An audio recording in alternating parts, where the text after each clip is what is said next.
2019 was a year that forced me to grow up.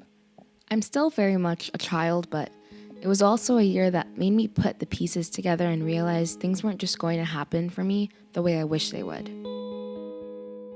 And though I've always known this and I've always been an ambitious person, I've also had to deal with my fair share of fears, stressors, and setbacks just like everyone else. But those take so much out of you. So much so that at some point, it just becomes easier to fantasize about a time where none of these things will matter long after you've made it through whatever it is you need to make it through. I love escapism. I've been escaping since I was a child dealing with anxiety. At some point in my early adulthood, I realized I was escaping much more than I was present for. After graduating in 2018 and being pushed into a full-time career, I had to come to terms with the consequences of what exactly happens when you put your goals on the back burner and instead trust that fantasies will come to life. It sucked.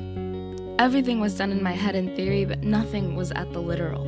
So, at that moment, I decided to change things up. Fast forward to this year, I continuously conquered challenges. I shared more, despite my overwhelming reluctance to not want people to know that I enjoy making YouTube videos or music or short films. I shared. I told friends about it, and I told strangers about it. And it felt good. Still unbearably uncomfortable, but I did it. And I did it enough that it kind of comes as an afterthought now. I was so uncomfortable when I dropped that first January vlog, but looking back on it now, current me wouldn't even flinch at the upload button. And I mean, hey, you're even watching this video right now. I started the year promising myself that I would make something, as ambiguous as that may sound, happen for myself. And I really committed myself to that. I was part of a film lab where I got to learn with a lot of cool creative filmmakers. And I mean, being chosen for the program was cool, but also coming out of the program with new friends and a body of work that I can share was even better. I sent more emails from my personal email account this year than I probably ever have in my life. I was pitching anything and everything that came to mind. Personal stories, film essays, whatever. And I got quite a few published, which is so ridiculously satisfying.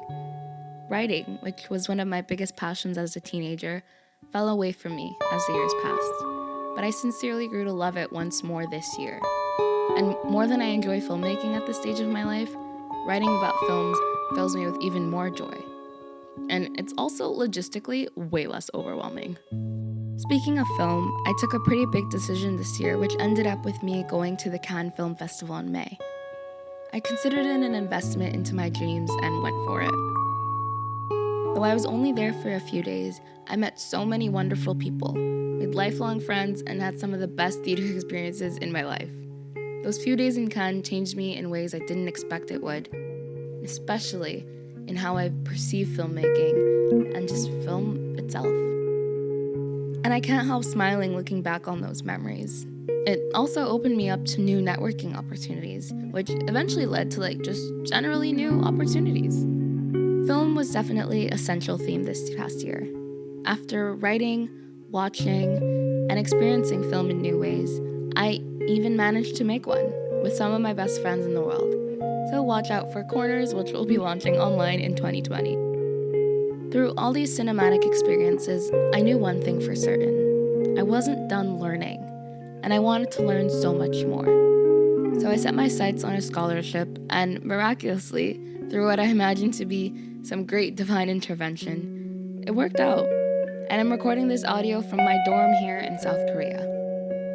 Though it may be less impressive to some, one of my most gratifying successes this year was my determination to lead a more sustainable life. I always had my own cutlery set, an emergency tote bag in case I did some last-minute purchases, and I was fully vegan, which was the best thing I've ever done. And though I haven't quite managed to maintain these amazing habits here in Korea, I do keep them in mind, and I eventually hope to find more sustainable ways of living for my life here. Sustainability and the environment found a way into my heart and became one of my big passions this year. 2019 was a year of movement, of change, both organic and forced change, And I can say it all worked out. Everything works out in the end. And though my heart looks towards the next few years with fear, dread, and uncertainty, I managed it in 2019. So I know I can do it again. Happy New Year.